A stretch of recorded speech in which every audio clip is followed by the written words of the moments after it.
¿Ahora se oye bien? Ahora. Pues decía que siempre es una alegría participar de la comunión, de estar entre nosotros juntos, disfrutando del Señor. Veo siempre, los domingos veo a veces caras nuevas. Me gustaría mucho conoceros, aquellos que nos visitáis. Luego nos quedamos un rato en el hall, podemos conversar, podemos hablar.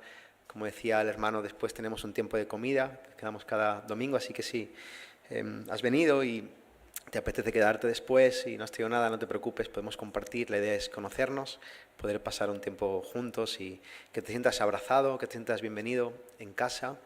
Hoy además tengo la bendición, la dicha, la alegría de haber recibido la visita de mi hermana y de mi cuñado y mis dos sobrinitas, así que bienvenidos, Samuel, Isabel. Es una bendición poder teneros aquí y compartir la palabra. Así que vamos a seguir con la serie de Segunda de Timoteo. Empezando, estaba reflexionando en la palabra de hoy y pensaba en que el cristianismo que presenta la Biblia está fundamentado en la gracia de Dios. Es su gracia la que sustenta la fe cristiana. Fíjate, Dios creó todas las cosas por gracia. Dios no tenía por qué crear, pero nos dio el regalo de la creación. Manifestó, desplegó su gloria al crear por el puro afecto de su voluntad, por gracia. Dios nos dio su palabra por gracia. Dios nos dio a su Hijo Jesucristo por gracia. Dios nos dio a conocer los misterios del reino por gracia. Dios nos salvó de nuestros pecados y nos dio la vida eterna por su gracia. Así que el concepto de la gracia impregna todo el mensaje de las Escrituras. La gracia de Dios significa que Dios no solamente no nos da lo que merecemos por nuestro pecado, que es su castigo, sino que además nos colma de bendiciones. Es decir, la gracia no solamente es que no nos da lo que merecemos, sino que nos da lo que no merecemos. Dice Maurice Roberts, la gracia de Dios es su poder infinito utilizado tiernamente para nuestro bien eterno. La gracia de Dios es su poder infinito utilizado tiernamente para nuestro bien eterno. La gracia de Dios es hermosa, es impresionante, es indescriptible, es insondable, es maravillosa, nos sorprende, nos abruma y sin duda debe ser objeto de nuestra más absoluta gratitud. Debemos vivir agradecidos por su gracia. Sin embargo, el concepto de la gracia del Señor tiende a ser muy mal interpretado. Por un lado están los que entienden que la gracia es una herramienta para poder recibir bendiciones, pero que realmente somos nosotros los que debemos alcanzar las bendiciones de Dios por nuestras obras, por nuestros méritos. Y sí, esas obras van a ser realizadas gracias a que la gracia de Dios nos ayuda y nos fortalece, pero a fin de cuentas ellos piensan que serán nuestros esfuerzos los que nos van a llevar al cielo, los que nos van a llevar a alcanzar las bendiciones. Eso es una relación con Dios basada en nuestras obras. Y eso es un error fatal. Porque tanto la salvación como las bendiciones espirituales que vienen con la salvación son recibidas únicamente, exclusivamente por su gracia. Es un regalo inmerecido. Es una dádiva de amor de un Dios tierno, bondadoso, que nos lo da por su gracia. No hay nada en nosotros y nada que podamos hacer nosotros que merezca el favor de Dios. Ahora, por otro lado, están los que se van al otro extremo y razonan lo siguiente. Ya que la salvación y las bendiciones son un regalo de Dios, yo solamente tengo que recibir el regalo y después nada más. Puedo vivir como me dé la gana, no debo esforzarme por nada, no debo renunciar a nada, no debo cambiar ninguna cosa en mi vida. Los que razonan así también están en un error fatal, porque es cierto que todo se obtiene por gracia, pero esa gracia, cuando realmente viene de Dios, nos va a impulsar a usar los medios que Dios ha dispuesto para nuestro bien y para el bien de nuestro prójimo. Mira, no debemos esforzarnos para obtener gracia, pero cuando la gracia es realmente gracia, esa gracia que hemos recibido nos esfuerza. La gracia se manifiesta en alguien que se esfuerza, que se disciplina. Por esa razón, gracia y esfuerzo no son antagónicos, sino que una cosa lleva a la otra. Cuando yo vivo en la gracia de Cristo, el resultado es que me esfuerzo porque eso es lo que produce vivir en esa gracia. Imagina un árbol plantado junto a una corriente de agua. Y ese árbol no lucha para estar vivo. El agua fluye hacia sus raíces de manera constante. La vida a ese árbol le es dada. Sin embargo, precisamente porque está vivo, ese árbol produce hojas, ese árbol crece, da fruto. Y nadie diría que el árbol se esfuerza para recibir el agua. Él recibe el agua de forma gratuita. Pero tampoco nadie esperaría que un árbol sano permanezca estéril, inerte, sin fruto. Si el árbol no crece ni da fruto, el problema no es que el agua sea insuficiente, sino que algo está impidiendo que esa vida fluya desde la raíz hacia el fruto. Algo está estorbando su crecimiento. Y ese algo puede ser un mal entendimiento doctrinal, pueden ser los afanes de este mundo, puede ser simplemente falta de disciplina o luchas con el pecado. La semana pasada, como decíamos, empezamos una serie en segunda de Timoteo que he titulado La buena batalla. Segunda epístola de Timoteo. Es la última carta que escribe el apóstol Pablo. Y él habla de eso, de la buena batalla. Y la vida cristiana, dijimos que consiste en parte en librar una guerra espiritual que debemos aprender a batallar. Y parte de esa batalla consiste en entender la relación entre la gracia de Dios y nuestro propio esfuerzo en la vida cristiana y en el ministerio. Así que vamos a 2 de Timoteo, capítulo 2. Leeremos del 1 al 7. 2 de Timoteo, capítulo 2, del 1 al 7.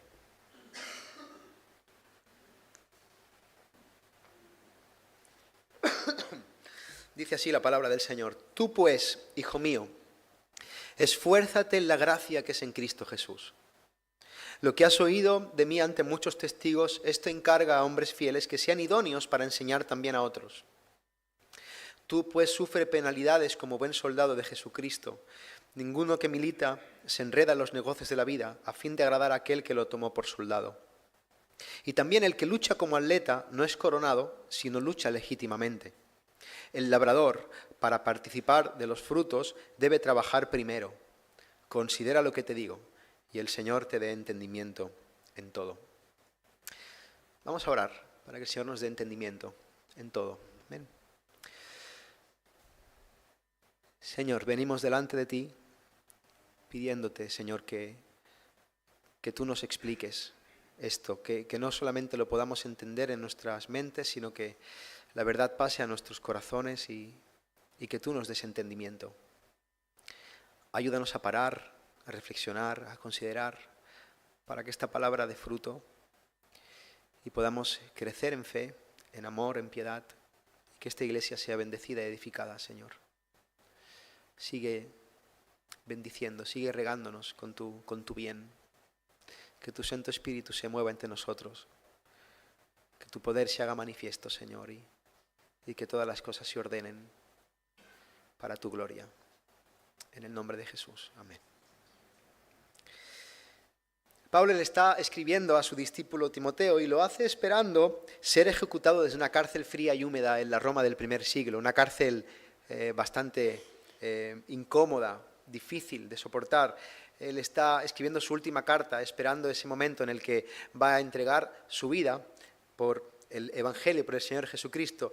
Y le está escribiendo a su discípulo Timoteo, y aunque Pablo está pasando un tiempo tan difícil, él aún tiene el corazón de animarle, de ubicarle, de ponerle delante del Señor, porque Timoteo era un pastor joven que estaba en Éfeso, dedicado a la obra del Señor, pero él estaba experimentando muchas luchas en el ministerio. Él tenía la tendencia, este hombre, Timoteo, era un hombre de Dios, fiel, pero tenía tendencia a esconderse, a acobardarse. Tenía lo que suele entender como temor a los hombres. Él quería quedar bien, él no quería problemas.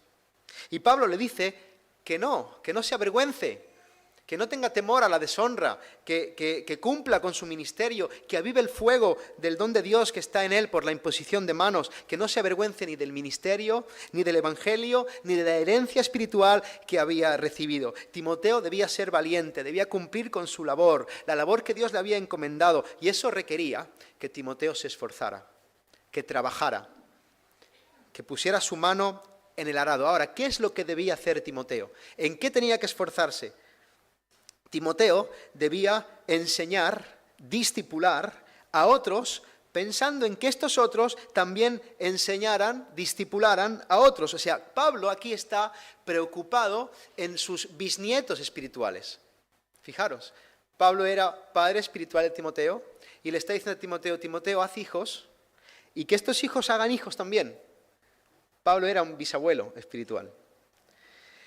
Hermanos, la vida cristiana crece, fluye y se fortalece a través de las relaciones de discipulado, de enseñarnos los unos a los otros. Y precisamente esa es la labor principal del ministerio pastoral. Piensa un momento en la figura de Jesús. Evidentemente Jesús hizo, en su paso por la tierra, en su ministerio terrenal, hizo muchos milagros, muchas señales, muchas cosas espectaculares. Él es el Hijo de Dios, hubiera podido ir de milagro en milagro, haciendo cosas espirituales en el sentido de espectaculares, ¿no? Como un superhéroe, por así decirlo. Podía haber llamado la atención hacia sí mismo por medio de un montón de cuestiones, y lo hizo. Él hizo señales que daban testimonio de quién era. Pero Jesús pasó la mayor parte del tiempo de su ministerio dedicado a estar con 12 hombres, a caminar con ellos, a comer con ellos, a llorar con ellos, a reír con ellos, a soportarles, a animarles, a abrazarles, a enseñarles, a convivir. ¿Os fijáis? El Hijo de Dios invirtió la mayor parte de su ministerio en estar con 12 pescadores débiles. Mi trabajo como pastor y el de cualquier pastor principalmente es enseñar a otros y capacitarlos para que ellos también hagan lo mismo. Como dice Miguel Núñez, el trabajo de un pastor es quedarse progresivamente sin trabajo. ¿Por qué? Porque se ha dedicado a enseñar y se ha dedicado a delegar, de manera que el pastor cada vez es menos necesario y la iglesia tiene madurez y tiene un equipo de liderazgo fuerte. Y de esa manera el reino de Dios se extiende de forma exponencial. Y no solo eso, sino que la estabilidad de una iglesia no depende de un solo hombre. Hay iglesias, hermanos, tristemente, que se tambalean cuando se quedan sin su pastor. ¿Por qué? Porque no existe madurez en la membresía, ni existe un equipo ministerial fuerte. Y eso se evita entendiendo que la labor de un pastor principalmente consiste en discipular y equipar a otros para que todos hagamos la obra del ministerio.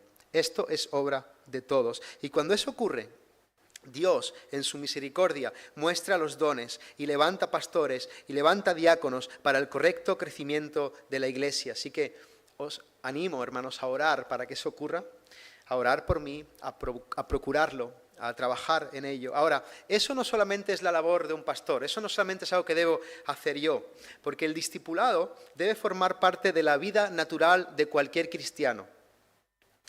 Si eres cristiano, tú eres, no es que debas ser, es que eres un discípulo que discipula. Un discípulo de Cristo que enseña a otros. Debe ser y eres alguien que enseña a otros y es enseñado por otros. Alguien que es capaz de enseñar, alguien que es enseñable, alguien que rinde cuentas, alguien que vive en transparencia, que abre su corazón, que tiene relaciones intencionales con los demás para ayudarles a seguir a Jesús. Eres alguien que extiendes el reino de Dios a través de relaciones correctas de enseñanza. En la iglesia estamos trabajando esto. Estamos animando a los hermanos, estamos tratando de que se emparejen en el discipulado para que la iglesia sea equipada. Y yo te quiero preguntar, miembro de la Iglesia de Vilafranca, ¿cómo vas con eso? ¿Estás entregado, consciente de que necesitas gente a tu lado para dar y para recibir? Un cristiano solo es una contradicción. El cristianismo no entiende de llaneros solitarios.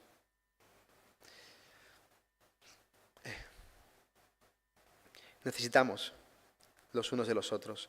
Esa era la labor de Timoteo y esa debe ser también la mía y la de cada uno de vosotros. El ministerio le había sido dado a Timoteo por gracia. Era un regalo, debía dedicarse a enseñar a otros, a no amedrentarse, a no avergonzarse. Pero ahora Pablo le dice que debía esforzarse, debía poner de su parte. Y Pablo le da, de una forma magistral, 3 indicaciones acerca de cómo debía ser su trabajo a modo de ilustración. Pablo le dice que debe esforzarse como un soldado, que debe esforzarse como un atleta y que debe esforzarse como un labrador. Así que vamos a desgranar estas 3 características y vamos a ver qué tiene que ver con nosotros y qué podemos aprender de ello. En primer lugar, esfuérzate como un soldado. Fíjate, un soldado es una persona que ha sido llamada, entrenada y comprometida a servir bajo la autoridad de otro, dispuesta a obedecer órdenes, disciplinarse y sacrificar comodidad, seguridad e incluso la propia vida para cumplir una misión que no se asignó a sí misma, que le asignó otro. Así debemos ser los cristianos, exactamente así. Los cristianos hemos sido llamados por Dios, hemos sido convocados por una misión celestial, hemos sido llamados a filas para la misión de Dios y para ello estamos siendo entrenados y enseñados por Dios mismo. El Espíritu Santo está santificándonos, está enseñándonos y vivimos con un compromiso absoluto hacia Dios. Los cristianos vivimos bajo la autoridad del Señor, entendemos que Él es el que manda y nosotros somos los que obedecemos. Y eso requiere disciplina, abnegación, dominio propio. Las bendiciones se obtienen por gracia, pero el medio es nuestro trabajo. El Señor determina tanto los fines como los medios. Y de nuevo quiero enfatizar la importancia de las disciplinas espirituales, de lo que el Señor prescribe en su palabra, que nos toca hacer a nosotros para crecer en fe, en piedad. La oración, el ayuno, la lectura constante de las Escrituras, la meditación, congregarse, servir, todo lo que tenga que ver con lo que el Señor requiere de ti. Eso es un medio que te va a llevar a crecer, que requiere disciplina, constancia.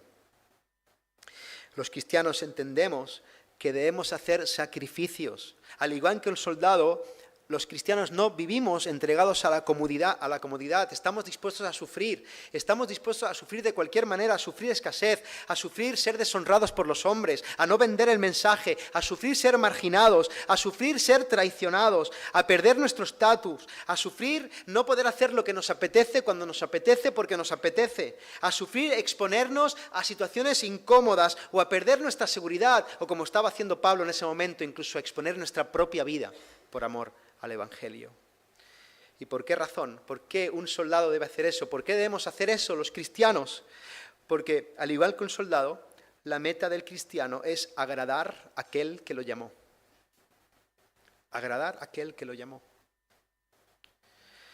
La meta es recibir el beneplácito de su superior, es ser condecorado y en nuestro caso la meta no es recibir una medalla, la meta es recibir la sonrisa del Padre. Que lo que hagamos le agrade a Él. La meta es hacer todo lo que debemos hacer para que cuando lleguemos a encontrarnos con el Señor podamos escuchar bien. Bien. Alex, bien. Bien. Jonathan, bien. Samuel, bien. Bien. Bien. Ips, bien. Bien. Bien. Buen siervo y fiel. Bien. Sobre poco has sido fiel, sobre mucho te pondré. Entra en el gozo de tu Señor. Que el Padre me sonría. Vivo coram Deo delante de Dios y quiero caminar para que a cada paso que dé mire hacia arriba y Él diga bien. Has hecho bien. Hermanos, no caigamos en el error de acomodarnos con la excusa de la gracia. La gracia de Dios no produce vagos espirituales, produce soldados dispuestos a entregarlo todo por su Señor. Y eso no se puede conseguir a medias. Uno no puede ser soldado a medias. O lo eres o no lo eres. O sirves en el frente o eres descalificado. O eres leal y te entregas o no vales para la batalla. No puedes ser soldado de Jesucristo y al mismo tiempo militar en los negocios de este mundo. No se puede ser de Cristo y vivir rendido y sirviendo al dinero, o sirviendo a la fama, o a la comodidad, o al aplauso de los hombres, o a la política. No se puede servir a dos señores. Porque Cristo requiere todo de nosotros. Y tratar de tenerle como una cosa más en nuestra vida es realmente despreciarle, es no haber entendido quién es Él. Los cristianos somos como soldados, personas disciplinadas, dispuestas a sufrir y a darlo todo a fin de agradar al Señor. Y yo te pregunto, delante de Dios, ¿estás sirviendo a Jesús como lo hace un soldado?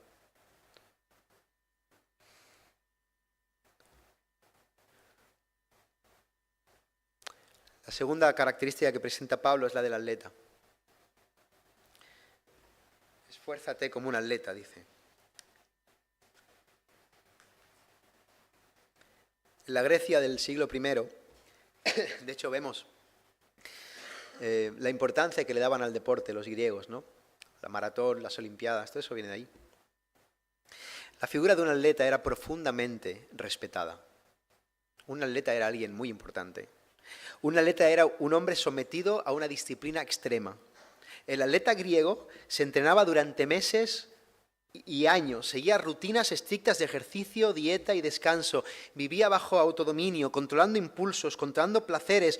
Un atleta indisciplinado no podía competir. De nuevo, quiero volver a enfatizar la importancia de las disciplinas espirituales, de estar entregado a hacer lo que te toca delante del Señor. Pero Pablo, sobre todo, usa la figura del atleta para referirse a la importancia de luchar legítimamente. Y esto es muy curioso porque Pablo se refiere a cumplir las normas del juego. Por lo visto, antes de competir, en la Grecia de ese tiempo, el atleta debía jurar ante los jueces que competiría conforme a las reglas y aceptar la descalificación si hacía trampas. Pensemos que no había cámaras, ni había VAR, y juraba por su honor hacerlo bien. Si el atleta ganaba, eso traía honor a la ciudad, traía honor a la familia y traía honor al entrenador. Y entonces recibía una corona simbólica con hojas de laurel. Era laureado, ¿lo habéis oído, no? Era laureado. Y eso significaba alcanzar buen estatus social, tener privilegios civiles. Eras un crack. Pero, si el atleta perdía por hacer trampa, eso traía vergüenza pública. Era expuesto públicamente como un deshonor y se mostraba públicamente su deshonra. Y Pablo usa esta ilustración para explicarnos que de la misma manera la vida cristiana tiene unas normas estrictas establecidas por Dios mismo. Debemos librar una batalla, pero no podemos hacerlo de cualquier manera. Nosotros no podemos cambiar la palabra a nuestra conveniencia. Hay cosas que están bien y cosas que están mal, y el que dice cada cosa es Dios, no nosotros. Los cristianos debemos seguir a Dios bajo sus preceptos y ser fieles y ser leales a su voluntad. Esa es la única manera de llegar a la meta y recibir la corona de vida. Pero si alguno cree que puede ser cristiano y puede vivir a su manera, puede hacer lo que le dé la gana y que eso no va a tener consecuencias, vive engañándose a sí mismo. Al final de sus días todo va a salir a la luz. Y su deshonra, al igual que la del atleta, será pública. Mira, a los hombres podemos engañarles. A mí podéis engañarme. De hecho, a mí fácilmente podéis engañarme. Mi mujer siempre me dice que soy muy confiado. Me puedes tomar el pelo rápido, pero al Señor no. Al Señor no. No podemos saltarnos las normas y salirnos con la nuestra. En el tenis se usa el ojo del halcón. Sabéis, ¿no? Que hay veces... Yo no sé mucho de tenis, pero creo, aquí hay gente profesional del tenis, que si la pelota toca la línea está mal. No, está bien, si toca la línea está bien. Vale, ¿ves? Ya la empecé a liar. Si toca la línea está bien, pero hay que ver si ha tocado la línea o está fuera de la línea. Y a veces la pelota va a tal velocidad que es imposible saberlo. Entonces hay un mecanismo que es el ojo del halcón, que mide perfectamente la trayectoria y ve si está dentro o fuera. Bueno, el Señor tiene un ojo de halcón. Él te ve, Él lo ve todo. Él calibra perfectamente. Su juicio es perfecto. A Él no lo puedes engañar. Un cristiano debe ser disciplinado y servir a Dios, pero debe hacerlo bajo sus normas y luchar de forma legítima, como un atleta. Y por último, Pablo nos habla de la figura del labrador. Dice, esfuérzate como un labrador. Un labrador es un agricultor, es alguien que cultiva la tierra. Y reconocemos todos que hoy en día trabajar en el campo es muy duro, es muy difícil, es sacrificado. Pero en ese momento en el que escribe Pablo, todavía era mucho más duro, ya que no había maquinaria que ayudara en las labores. Era un trabajo muy pesado. Yo no sé mucho del campo. Si queréis saber más acerca de labranzas, podéis preguntarle a nuestro hermano Jonathan y a Noemí, que son expertos en el huerto, pero yo sé, me han contado que es muy difícil, es un trabajo que requiere constancia, que es duro. Y en el tiempo que escribía Pablo, la figura del agricultor era muy dura y era muy común y poco visible también. El labrador debía preparar la tierra, arar, debía remover piedras, debía sembrar, regar, cuidar, y después de todo su trabajo debía esperar a que saliera el fruto.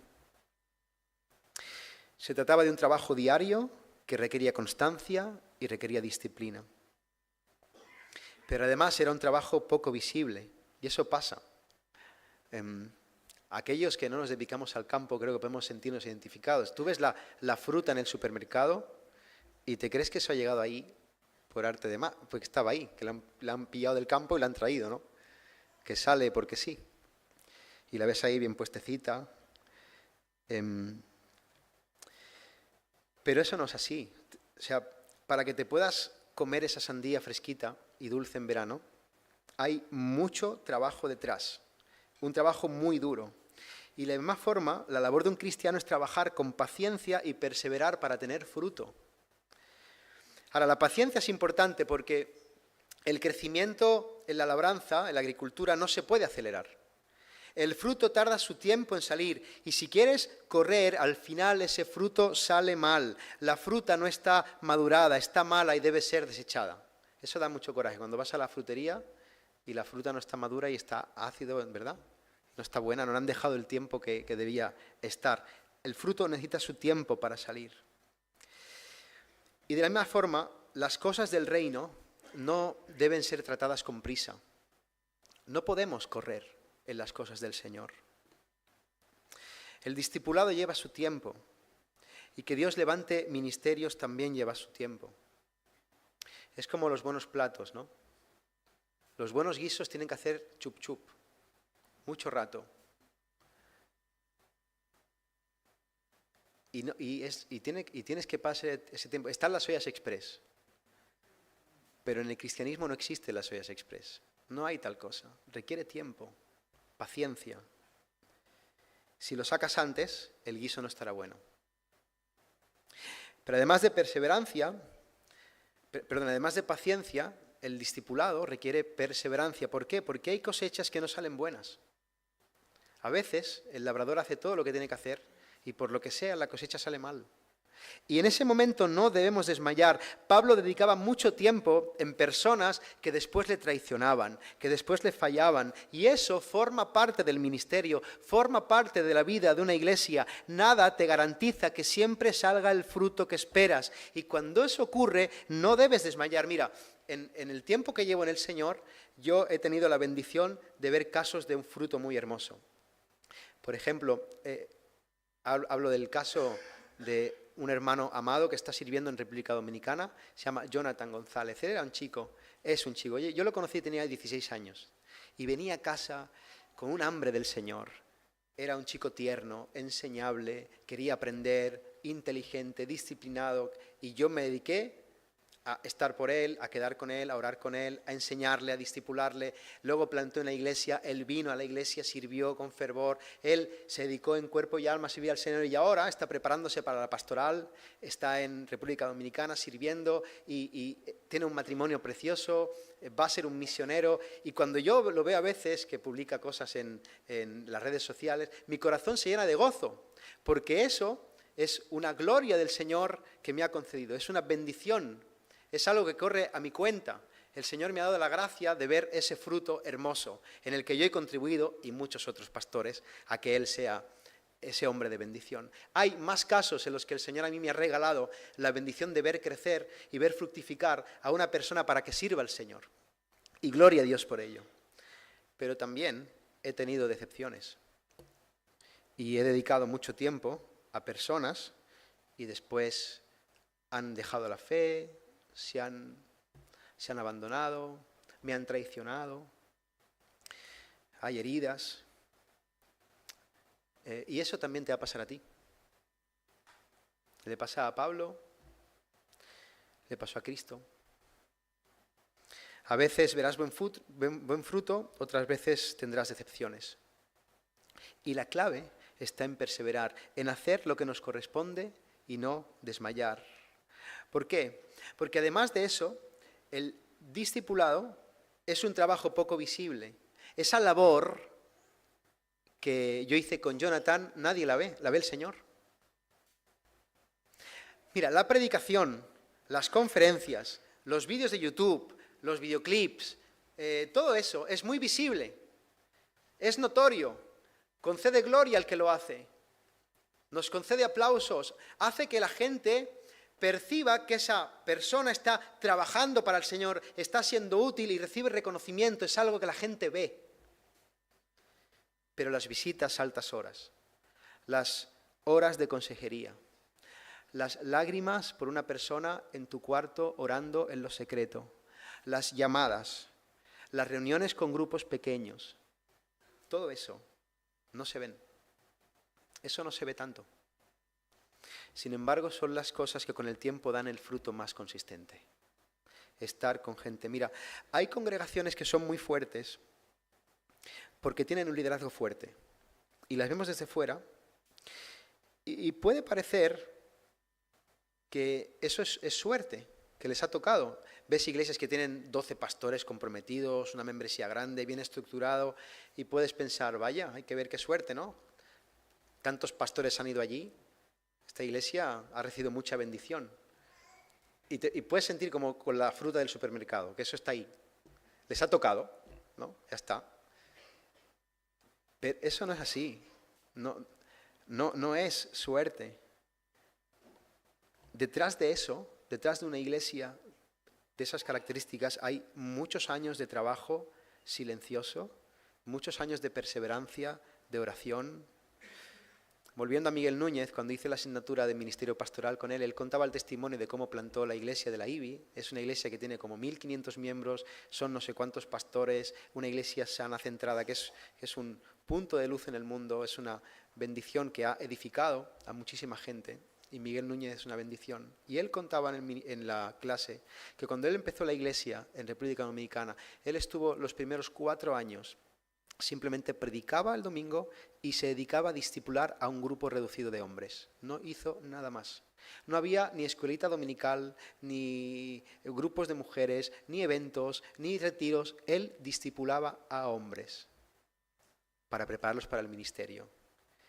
De ahí salieron pastores. Y el fruto de la IBI o de cualquier iglesia sana a los 20 años es haberse dedicado a ese trabajo silencioso durante tiempo.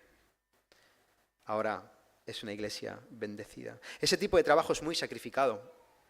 Requiere mucha disciplina, acarrea mucho sufrimiento, porque se trata de estar con personas pecadoras, dedicar tiempo, sentir fracasos, exponerte tú, ser vulnerable. Pero la esperanza que tenemos en Cristo es lo que sostiene nuestro sacrificio.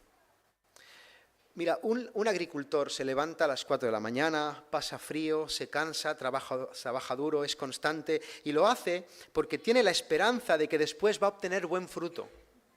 Tiene esperanza de que después va a salir la comida. De la misma forma, el cristiano trabaja duro en la obra del Señor con el objetivo de tener fruto para el Señor, y nuestro fruto es ver extender el reino de Dios entre nosotros. Hermanos, el ministerio pastoral, el discipulado es una bendición. Estamos dedicándonos a extender el reino, a la salvación de las almas, a que las personas pasen de muerte a vida, a que conozcan al Señor Jesucristo, a que en lugar de ir una eternidad al infierno, vayan al cielo por la gracia de Dios, a que crezcan en santidad, a que conozcan los misterios del reino, a que matrimonios sean restaurados, a que la luz venza las tinieblas. Esa es tu labor y eso es una gran bendición. que debe llenar tu corazón de esperanza. Hay lugares, hay siervos del Señor que pretenden a veces tristemente recoger frutos sin pagar el precio, sin pagar este precio, sin trabajar de forma constante, en el silencio, sin estar dispuestos a sufrir. Y hay lugares que entienden que una iglesia va a ser fuerte y una iglesia va a ser madura haciendo cosas espectaculares, atrayendo a personas con luces de neón, con grandes eventos, con muchos recursos económicos. Pero realmente las cosas del reino de Dios no funcionan así.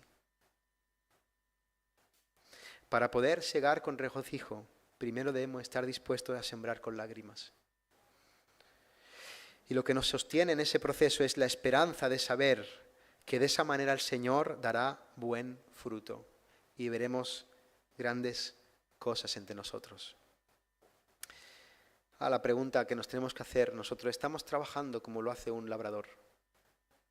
Dispuestos a sufrir, siendo constantes, perseverando. Hemos visto en esta predicación que los cristianos debemos ser como soldados, ser como atletas y ser como agricultores. Pero nunca debemos olvidarnos de que todo nuestro esfuerzo debe ser en la gracia que es en Cristo Jesús. Yo quisiera recoger todo lo que hemos visto en un cuarto punto, que sería esfuérzate en la gracia. He empezado esta predicación hablando del concepto de la gracia y de cómo se malentiende muchas veces. Y es cierto que este pasaje nos llama a la disciplina, nos llama a la obediencia, al trabajo, al sacrificio, pero el apóstol Pablo de forma intencional le dice a Timoteo que todo su esfuerzo debe ser en la gracia que es en Cristo.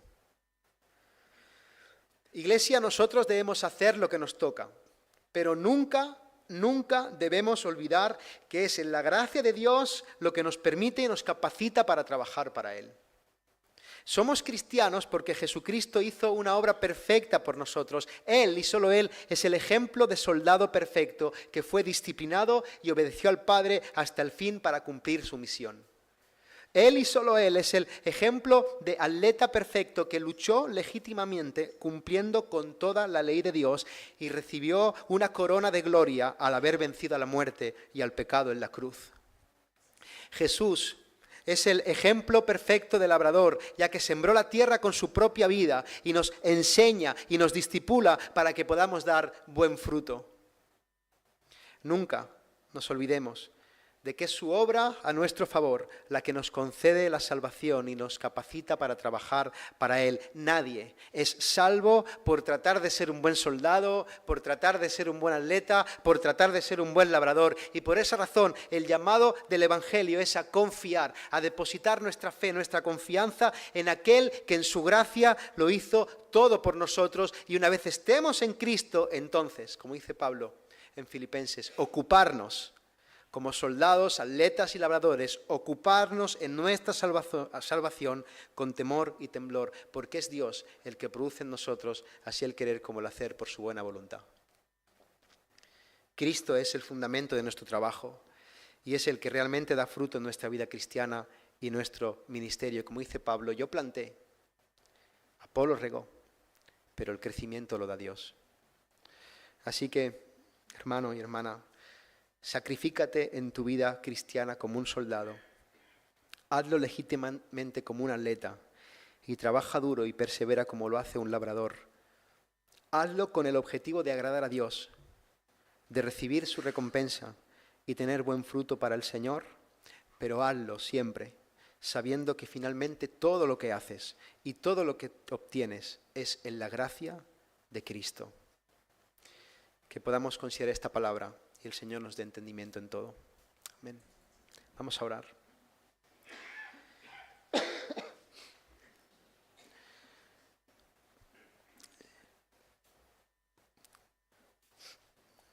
Señor, enséñanos cómo funciona esta relación entre tu gracia y nuestro esfuerzo. Esfuérzanos con tu gracia, Señor, y que podamos entender lo que significa servirte. Queremos ser como un soldado, como un atleta, como un labrador. Queremos imitar esa verdad, pero reconocemos que necesitamos de tu gracia, Señor. Necesitamos que tú nos sostengas, que tú nos afirmes, que nos impulses, que nos capacites para hacer la obra del ministerio. Enséñanos, Señor, a ser tus discípulos. Enséñanos, Señor, a trabajar con esperanza. Pase lo que pase, Señor, a mirarte a ti y que todo sea para tu gloria. Bendice esta iglesia, Señor. En el nombre de Jesús. Amén.